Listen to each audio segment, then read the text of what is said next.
Què tal? Benvinguts a un nou combat, el programa en col·laboració entre Canal Blau i el Consell Comarcal del Garraf, a petició del Consell Consultiu de la Gent Gran del Garraf, que demanava més espais als mitjans de comunicació on poder parlar d'allò que més els interessa. I avui el que combatrem serà l'edatisme. Ho farem amb la Lourdes Charles, que és la presidenta de l'associació Som Sèniors. Què tal? Benvinguda.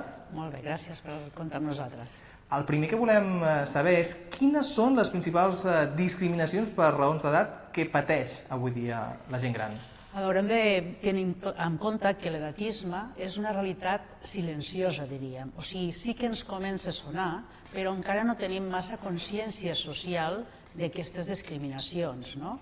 Pensa que, segons el CIS, el Centre d'Investigacions Sociològiques, a Espanya un 50% creu que l'edatisme o no existeix o és algo que no té importància. O sigui, progressivament ens estem fent conscients d'aquestes discriminacions. Quines són les més importants? Les més importants són, per exemple, tractar a totes les persones grans com a iguals. Una altra d'elles és veure l'envelliment en negatiu, veure que la gent gran és una càrrega per la societat, a nivell pensions, a nivell de la seguretat social, pensar que tota la gent gran no entén de tecnologies, hi ha una bretxa digital, pensar que amb l'edat perds capacitats intel·lectuals. O sigui, hi ha una sèrie d'estereotips que es van repetint i aquestes, diríem, són les més conegudes i, evidentment, algunes persones grans compleixen aquests estereotips, però clar, la idea és que no tothom té aquestes característiques. I n'hi ha uns altres estereotips que no són tan coneguts, com per exemple el tema de les lleis. O sigui, hi ha gent que arriba a l'edat de la jubilació, hi ha, no sé, per exemple, algunes professions, professors de la universitat, metges, advocats, o sigui, algunes professions que no porten aquest desgast físic voldrien continuar treballant, però no poden. O sigui, això hauríem de tindre una llei que hi hagués una jubilació flexible.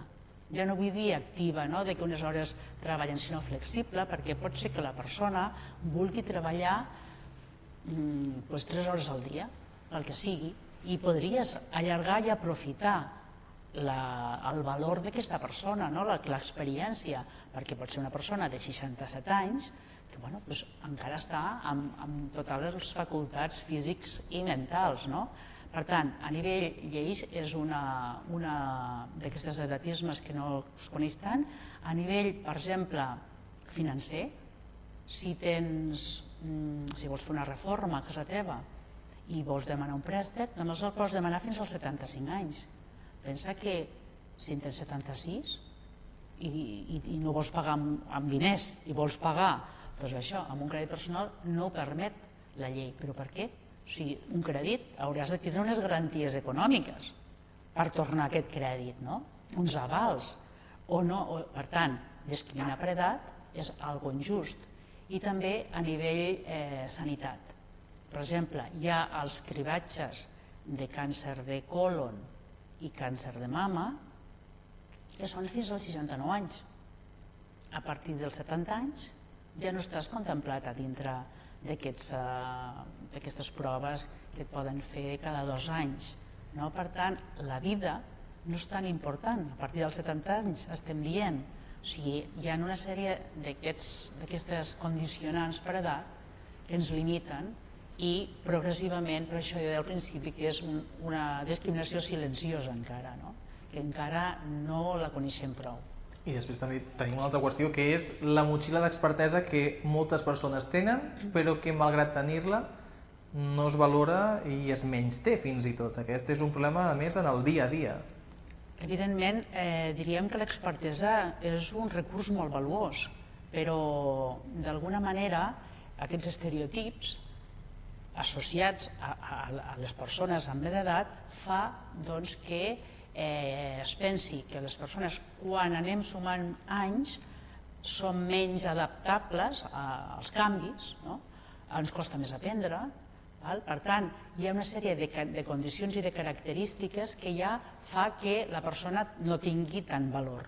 Però aquest edatisme a nivell laboral Segons els professionals de recursos humans ja ens diuen que comença a partir dels 45 anys.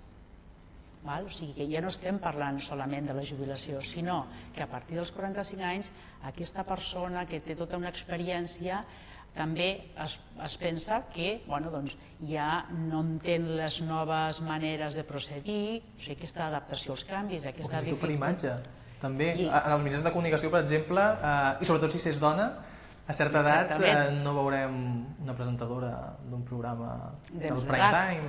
Exactament. Per tant, ja comencen abans, o sigui que és totalment incoherent, perquè per una banda ens allarguen l'edat de jubilació, però per altra banda cada vegada comença més aviat. Fins i tot el ritme de vida accelerat que portem a la societat sembla ser que la gent jove sí que el pot resistir, però la gent més gran no. Doncs això ja a partir dels 45-50 anys. Una vegada et jubiles, l'experiència acumulada, facis el que facis, hagis estat cuinera, metgessa, advocat, jardiner, el que sigui, sembla que a partir de llavors tot perd totalment valor. O sigui, ja la persona ja deixa de ser mestra, ja és jubilada. O sigui, això no es pot perdre mai. Inclús a nivell de lleis formes part de les classes passives. O sigui, són coses que realment la manera de conceptualitzar a nivell social i l'aprenentatge que tenim, tot porta a discriminar les persones grans. I com les persones grans poden acabar amb aquest menysteniment de dir, escolta, què m'has de dir tu a mi, que jo tinc 65 anys, porto 40 anys d'experiència sent advocat, mestre, el que sigui, jo sé més que tu, o almenys tinc una experiència prèvia, tu potser sabràs alguna cosa més, nova, però jo tinc una... això és donant per fet que potser la sap, però potser m'he estat autoformant, fins i tot he estat jubilat, com a advocat, com a mestre. Com es planta una persona i diu, jo tinc el que tinc? A veure,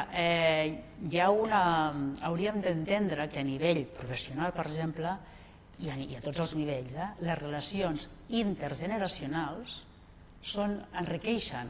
O sigui, és veritat que una persona de 60 o de 50 i pico anys ja, per feina, o 65 com deies, té tota una experiència acumulada i, a més, ha solucionat més conflictes, ha viscut més històries diferents a la feina, per tant té una sèrie de recursos que una persona jove pot conèixer més, algunes tecnologies, evidentment, perquè una persona jove és més natiu digital, però tots aquests recursos de com gestionar conflictes o recursos diferents no ha tingut aquesta experiència. Per tant, el que hauríem de veure tant la gent més jove o la gent més gran és que el bo és treballar en equip, perquè cadascú fa les seves aportacions. Cadascú guanyarà amb aquesta barreja? Exactament, és respectar aquesta diversitat i acceptar els valors que té cadascú.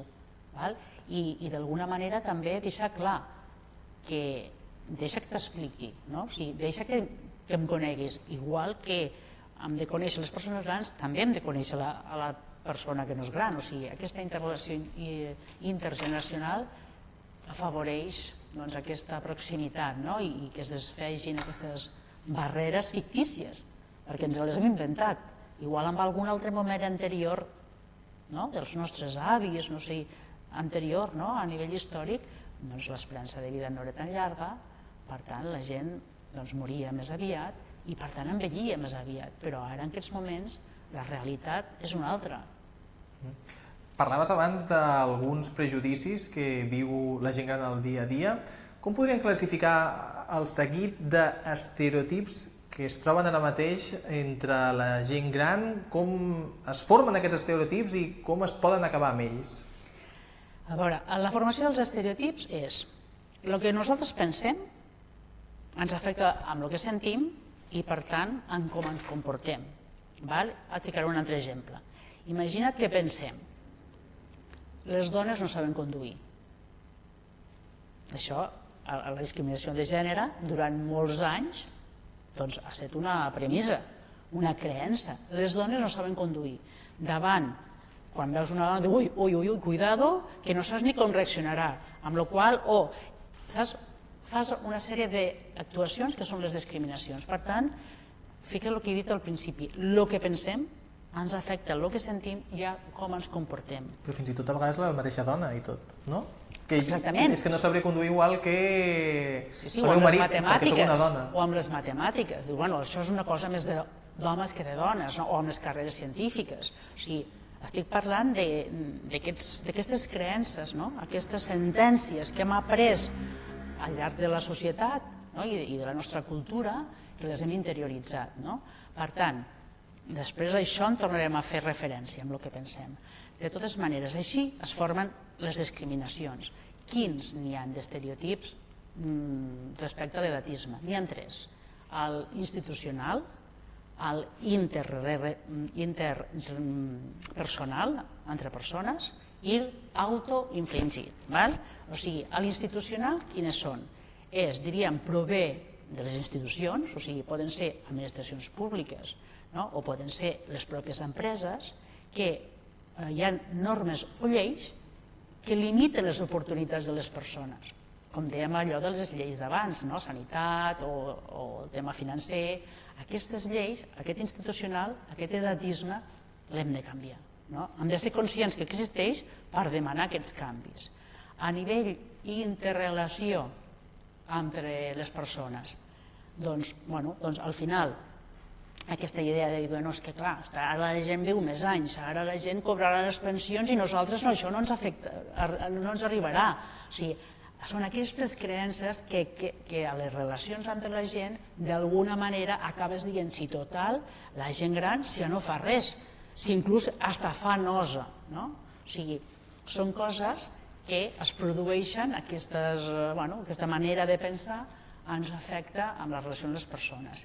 I aquest edatisme autoinfligit és quan una persona interioritza tot el que s'ha dit, ja no serveixes per res, ja no ets productiu, ja no entens res la situació o la societat com funciona, ho interioritza i, diríem, d'alguna manera disminueix les seves capacitats, ja no vol participar, està autocondicionada per aquests aprenentatges. I dius, això ara ja no és per mi, a mi ara ja no em toca. Però això és molt perillós, perquè això acaba afectant i donant la volta a la truita, que un s'acabi reprimint i que potser voldria fer coses, però se l'ha assenyalat o se l'ha menystingut. Com es fa aquest canvi quan no acompanya l'entorn en aquest sentit? A veure, hi ha un canvi del dia a dia, un canvi que hauríem de fer tots, i per exemple, està claríssim que hauríem de vigilar el llenguatge. Què diem i com ho diem?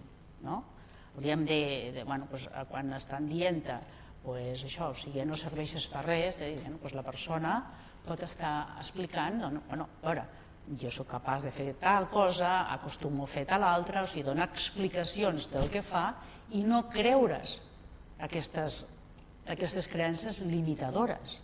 Per tant, una és vigilar aquest llenguatge. Una altra és continuar fent la teva vida, o sigui, no deixar-te encasellar, perquè diuen, mira, a veure, arriba un moment que, això, dius, vols dir que hi ha una sortida, no sé, al Puigmal, jo m'apunto, vols dir que podràs?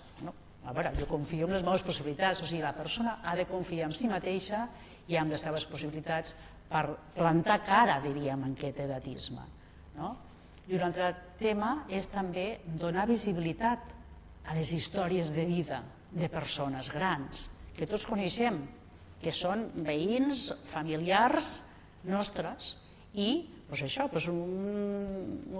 iaia que cuina encara per tota la família, el veí que se'n va cada dijous amb un grup d'amics i d'amigues a pujar a fer senderisme al Pirineu, la persona que cada dia a les 7 del matí se'n va a banyar-se a la platja, la que pinta, o sigui, és igual el que faci, però aquestes persones que no són, vull dir, no hem de buscar persones famoses o celebrities, que al final potser a vegades tenen un poder aspiracional, aquestes persones, però són persones que viuen amb nosaltres i els hem de donar visibilitat, perquè al final sembla que només donem visibilitat a lo negatiu i ens oblidem de lo positiu.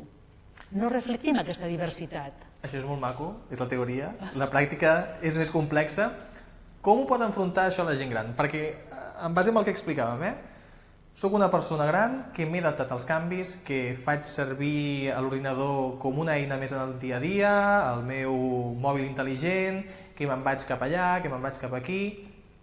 Però si faig això, llavors se m'assenyala i se'm diu mira-la, o mira'l, ja té una edat, i mira, continua fent això, fa servir el mòbil com si res, tu creus que té edat? Encara s'equivocarà o farà alguna cosa. Llavors això pot fer que un es reprimeixi, però si no ho fa, llavors entrem en el peix que es mossega la cua de clar, és que no pot fer perquè amb l'edat que té, si no sabrà ni engegar el mòbil. Com ho equilibrem, això?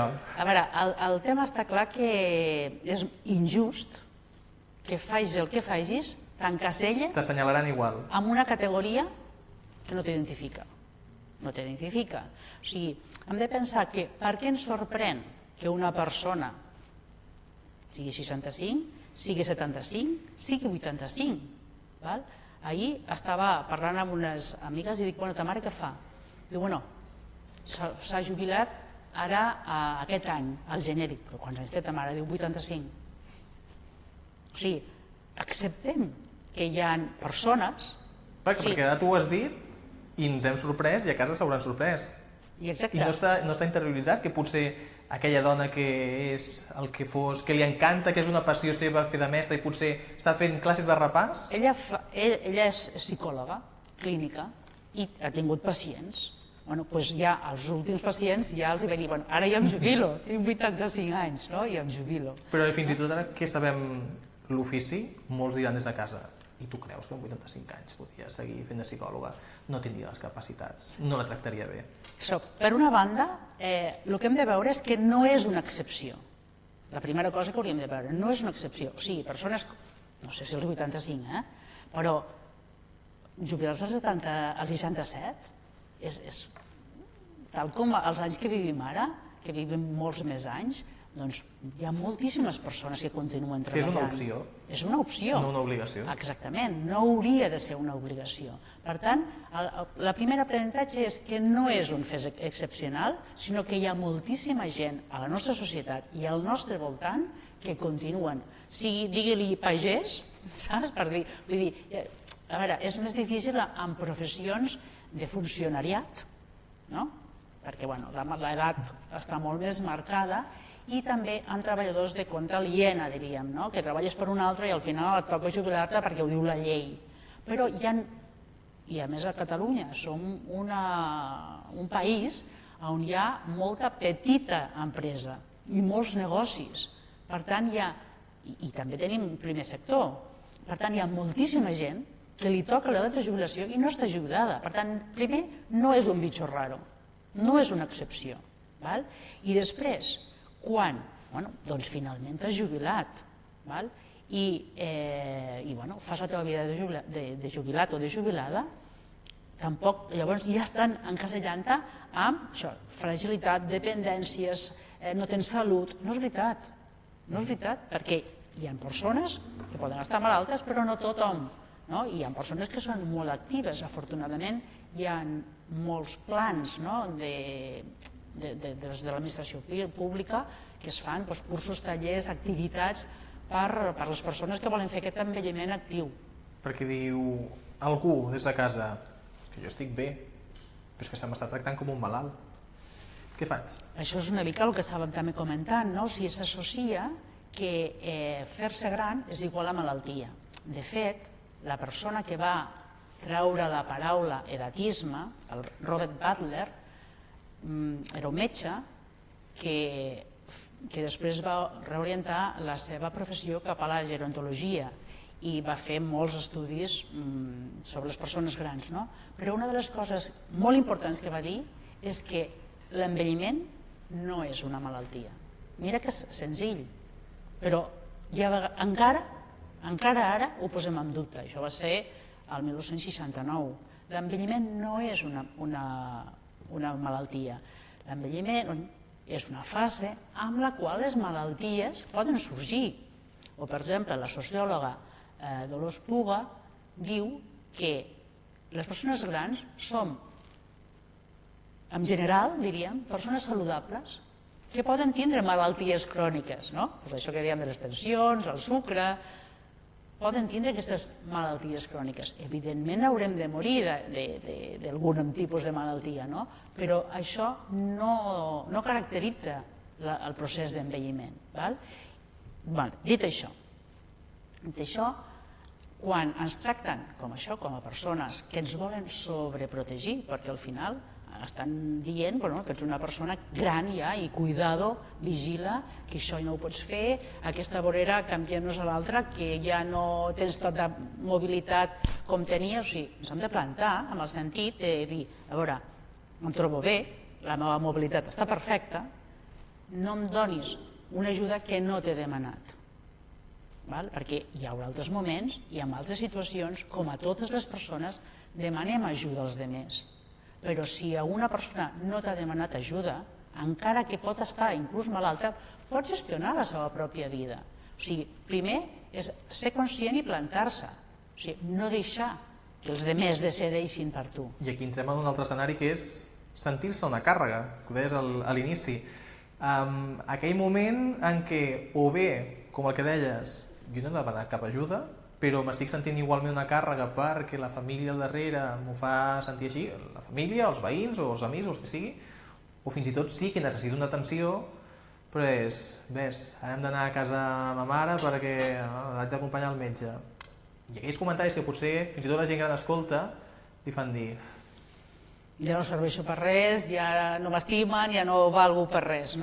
Com es fa valer aquesta persona, o com demostra la seva autonomia, o com intenta, si és que realment necessita una atenció però veu aquesta situació, com enfrontar-se a aquest panorama? A veure, d'entrada, les persones que ho diuen haurien de ser conscients que és molt frustrant i dolorós que algú el faci sentir com si fos una càrrega. O sigui, punt de reflexió de vigila com estàs tractant els teus familiars, o pot ser una persona, un cuidador, una cuidadora, que tracta a la persona com una càrrega, o la societat, però bueno, aquestes sensacions venen més properes del context proper, família i amistats. Per tant, no és una càrrega.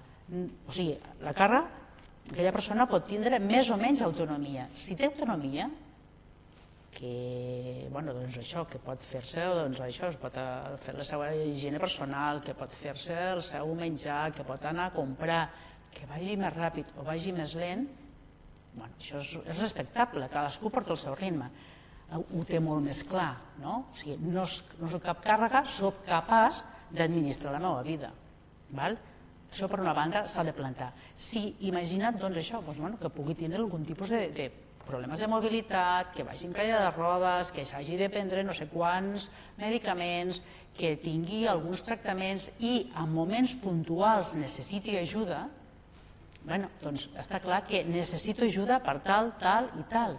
Si la família no la pot subministrar, doncs s'ha de buscar, però clar, la persona té els mateixos drets que qualsevol altra persona.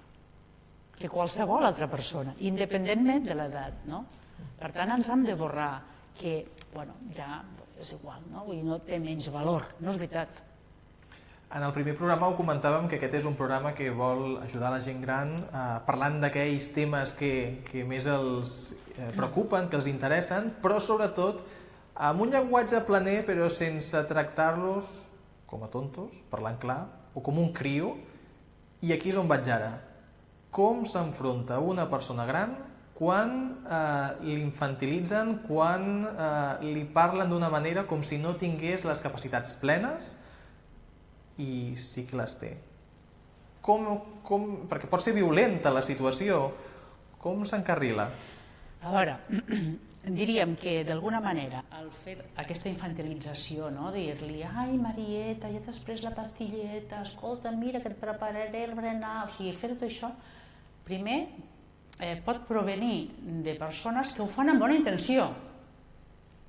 Clar, això vull dir perquè se'ls ha d'avisar de dir, bueno, no cal que em parlis així. També perquè ha agafat a la societat. Exactament, de dir, bueno, sembla que així el cuidis més, no? O el tinguis més cura. O sigui, primer, no ens en donem compte, vull dir, no ens en donem compte. Infantilitzar, diríem, genera unes relacions de poder diferents, perquè quan ets petit necessites uns pares, una mare, algú que et controli, perquè no tens la sapiença per poder-te desenvolupar com una persona adulta. La persona gran se sent més dèbil per aquest tracte. Exactament, o sigui, és humiliant. No és debilitat, és una humiliació cap a aquesta persona, perquè d'alguna forma, o sigui, li traus tota, o sigui, com si no tingués coneixement, com si no sabés com s'han de fer les coses.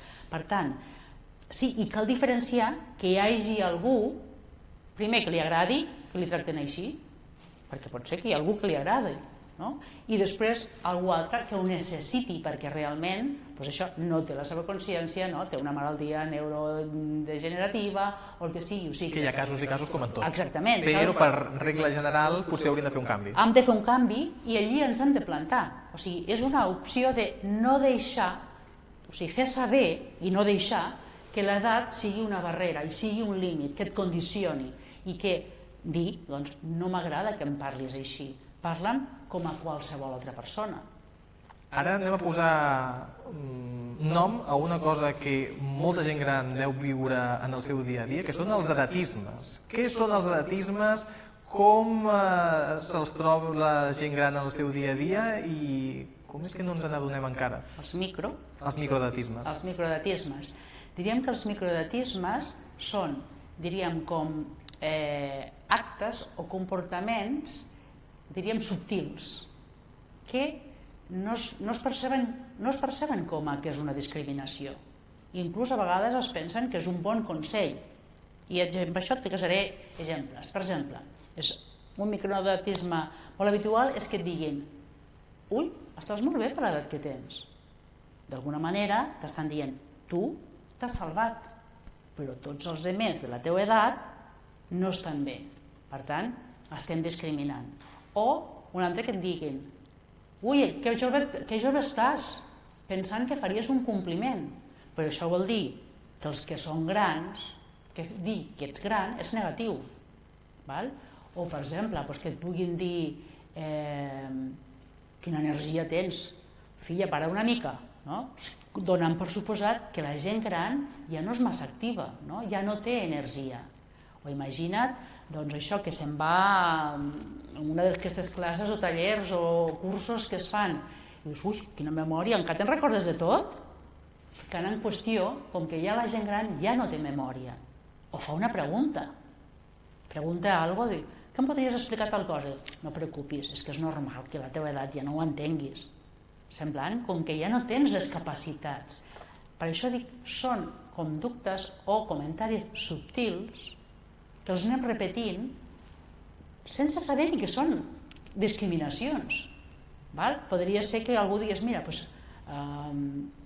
ara tinc ganes, ja estic jubilada i no sé, m'ha agradat sempre la pintura, m'apuntaré en un curs de pintura perquè vull ficar-me i tal. I diu, ai, filla, no compliquis la vida. Deixeu estar, tu gaudeix. Vol dir, ja no tens edat. Potser vull gaudir pintant. Però clar, la idea al darrere és que ja no tens edat per ficar-te, no et compliquis, no? O encara pot ser que estiguis treballant, de dir, m'han proposat un nou projecte. Què dius? Compliquis la vida tu, aprofita tot el que puguis i a jubilar-te. O sigui, ja donem per sentat que ja tenim una edat que ja no hem d'emprendre. Ara ho tenim identificat, però de forma pràctica, com ho combat això una persona gran? Perquè potser ho combat d'una manera i entrarem en un prejudici, perquè potser una persona gran intenta combatre-ho i caurem en el prejudici de que la gent gran a la mínima es posa així, és que ja té una edat que... Com plantar encara? Com s'intenta enfrontar perquè a sobres no li caigui una altra tempesta per un altre cantó? Sí. O sigui, a veure, les eines i els recursos del dia a dia continuen sent els mateixos. Hem de vigilar el que diem, després també ens hem de plantar i hem de canviar la narrativa, hem de canviar el discurs. Si una persona diu, és que jo em sento jove, ara imagina Te ho dic jo que tinc 63 anys, però t'ho pot dir una altra persona que en té 75. Jo em sento jove. Això no em de permetre. Hem de canviar aquesta narrativa i a dir, em sento dinàmica, em sento vital, em sento amb moltes ganes o encuriosida. O sigui, hem de canviar el relat, perquè és el que dèiem al principi, la forma de pensar ens condiciona. O sigui, hem de canviar les paraules, el discurs. L'envelliment té un altre significat. Per tant, això ho hem de vigilar, ho hem de vigilar quan ho diguem entre nosaltres i donar-nos compte de què està passant i canviar-ho. Diríem que ho hem de dir, clar, perquè si no, és com si diguéssim una dona no sap conduir. A veure, hi haurà dones de tot tipus. Deixa't, puja al cotxe que et portaré i veuràs si sé conduir, no? O sigui, així mateix, hem de fer valer la nostra, el que sigui en aquests moments que se'ns està qüestionant. I com girem la truita de l'etapa d'envelliment vers aquelles connotacions negatives que ara parlàvem? A veure, si no és com el dia a dia, hi ha com estratègies més diríem, a nivell de societat. I a nivell de societat, per revertir aquests estereotips, diríem que hi ha 4 estratègies principals. Una serien les lleis, una altra són les relacions intergeneracionals, l'altre tema és el tema d'educació i cultura i un altre tema és el propòsit de vida. Fem una mica de repàs. El tema de lleis ja n'hem parlat una mica al principi, però evidentment han de canviar una sèrie de lleis i que han de protegir a les persones grans. Són els drets que tenen les persones grans que han de ser igual que totes les altres persones. Però dèiem, el tema de salut, que hem d'aconseguir que puguin fer unes proves independentment de l'edat, que puguis demanar un crèdit independentment de l'edat, que et puguis jubilar d'una forma flexible. O sigui, les lleis han de canviar. Això està clar, però si nosaltres no som conscients de què està passant, no farem pressió tampoc perquè canviem. Per tant, aquí va molt relacionat amb el tema de la cultura o l'educació. O sigui, hem d'educar, sensibilitzar-nos. O sigui, ara actualment parles d'edatisme i la gent ja ho entén, que és una discriminació per edat. I llavors hem d'anar entrant en tot això. Això com es fa? Doncs es fa amb tallers, amb xerrades que expliquin les diferents discriminacions i la manera, o sigui, què és el que hem d'evitar i què és el que hem de fomentar. Es poden fer campanyes de comunicació, igual que s'han fet en tema de gènere, campanyes de comunicació per desmuntar aquests edatismes. El vostre programa és un exemple molt clar i vàlid de donar visibilitat a aquestes discriminacions que són injustes, que ens limiten simplement per l'edat que tenim. Per tant, tot això entraria dintre del punt d'educació i sensibilització. Aquest tema de les relacions intergeneracionals t'ho explicaré com si fos una mica un conte. El tema és que, imagina't, abans de la revolució industrial, fa anys d'això, totes les generacions vivien juntes i possiblement hi havia molta més el primer sector, o sigui, què vull dir? Agricultura, ramaderia, pesca, o sigui, a dintre de les cases hi vivien això dels avis, els tiets, les pares, les mares, els fills, nebots, i tots anaven a treballar. I tots sabien, podia ser una persona més gran que, escolta'm, sabia molt de les llunes quan s'han de plantar, no sé què, o sigui, sabia i tenia el seu valor, i allà treballava com el primer, o sigui, no hi havia aquestes diferències per edats. Arriba la revolució industrial i comencem a ficar límits de l'edat. No es pot anar a treballar en una indústria progressivament, no es pot anar a treballar en una indústria, i això encara hi ha països que no està ni solucionat, no es pot anar a treballar en una fàbrica fins que no tinguis certa edat.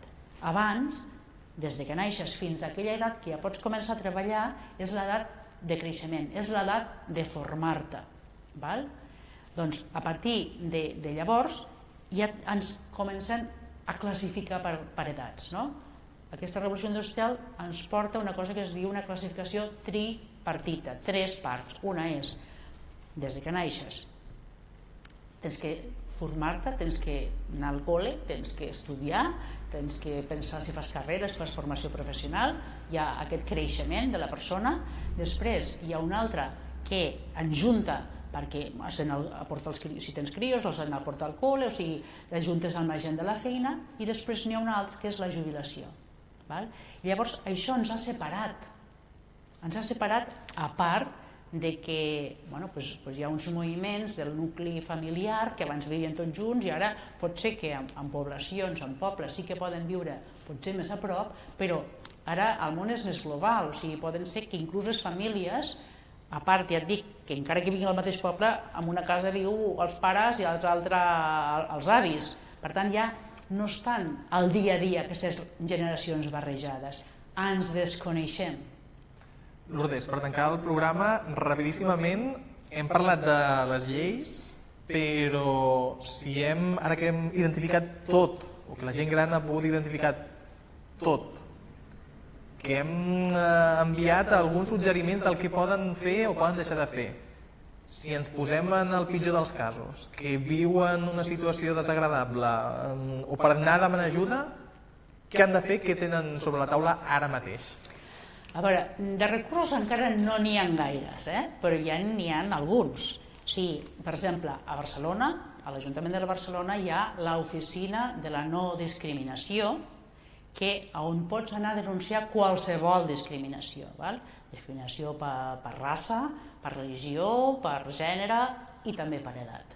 Per tant, allà pots denunciar, pot ser que en un gimnàs tenies una sèrie de classes per un horari, amb un horari, i que estava clar que per aquell horari hi anaven més persones grans perquè estan jubilades, els altres estan al col·le o treballen, doncs igual aquelles persones els han tret aquelles classes. Això és una discriminació, perquè al final sempre que no els interessa. Ho pots denunciar, per exemple, i a la Generalitat hi ha el Departament de Drets Socials que també poden rebre i canalitzar aquestes demandes. De totes maneres, hi ha una llei, la Llei Integral per la no discriminació, que és del juliol del 2022, que d'alguna manera contempla per primera vegada l'edat com un motiu de discriminació.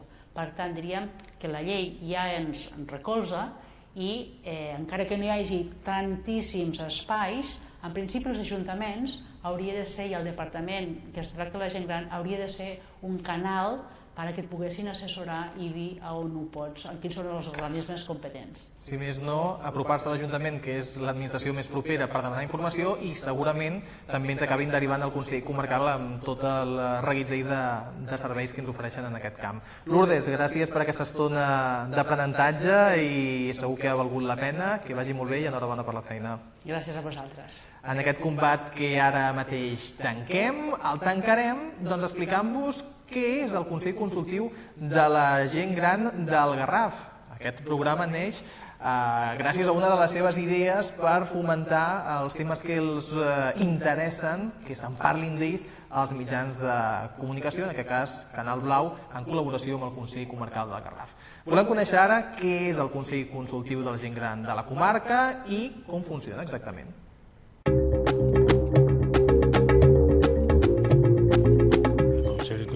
Va néixer per detectar i per mancances de la gent gran, de la comarca, i per aportar solucions i aportar propostes al Consell Comarcal del Garraf en vies de trobar solucions i trobar solucions per millorar la vida, l'existència de la gent gran. Està format per associacions, entitats que es dediquen a la gent gran i d'altres entitats i de persones individuals també que formen part del Consell Consultiu. I dins del Consell Consultiu hi ha la Comissió Permanent, que està formada per 7 membres i mantenim una reunió periòdica ordinària que ja està establerta, i si escau també alguna extraordinària si n'hi ha algun tema que ho requereix. Aquest any 25 estem representats tots els municipis de la comarca del Garraf. D'aquesta manera abarquem tot el territori i podem abarcar totes les veus implicades de la gent gran de tot el territori. Realment el Garraf és molt dispar, hi ha poblacions molt diferents, No és el mateix viure a un Sitges, un Vilanova, un Cubelles, com a una Olivella, que són moltes urbanitzacions. Tot això representa diferents problemes de les persones grans. En el cas meu a Olivella, el que sí vam detectar que hi havia moltíssima solitud de la gent gran, perquè viuen en cases, sí, ben acomodades, amb molta natura, però estan soles i no hi ha prou transport per poder apropar-se on es fan les activitats per a la gent gran. Això seria un problema important.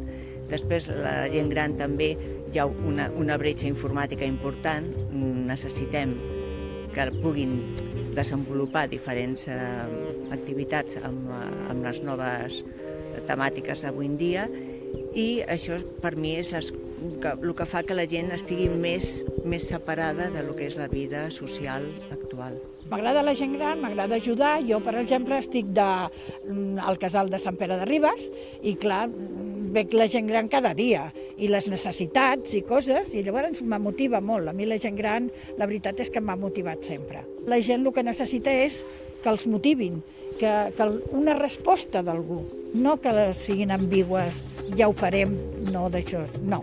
Jo crec que ens fan més cas quan una persona t'explica i sap que aquella persona està lluitant per la gent gran. Jo sóc una nova incorporació, sóc secretari d'una associació de veïns de Cubelles. Aleshores vaig pensar que seria interessant, dintre del Consell Consultiu, podríem fer més feina. Jo estic ara, des del gener, tinc 67 anys, jubilada, vaig veure que realment traspassar aquest umbral a la porta de la jubilació, hi havia realment un gran abisme de les persones actives a les persones grans, com ens oblidem d'elles. I això vaig pensar que podia igual ajudar aquesta activitat al Consell Comarcal per poder visualitzar que les persones grans estem aquí i que es poden fer moltes coses. La societat no està preparada per a aquesta fase i tampoc s'ha treballat ni des dels organismes polítics, oficials, ni des de les educacions a les escoles, de que són diferents fases a la vida, i la tercera edat abarca una gran amplitud de diferents persones de diferents edats i sembla que no existim, no? Desapareixem. No, hi som. I llavors és treballar i unificar una mica aquest criteri. Hem aconseguit el Somni, que és una mena de gimnàsia que fa el Canal Blau, després les podcasts, que és treure tots els tabús que hi havia, i les càpsules que es tracten d'interès per a la gent gran. Més visibilitat per a la gent gran i els mitjans de comunicació que facin més difusió. La gent gran existim, que podem aportar moltes coses, que no ens hem d'oblidar de que tenim una història, una motxilla molt carregada de molta experiència i que tot el que sigui poder compartir-la i alhora també nutrir-se de les diferents edats, com treballar amb els instituts, com treballar amb les dones, qualsevol cosa, aquesta unió, aquesta barreja, farà engrandir la vida ciutadana. Tots participem i tots som part.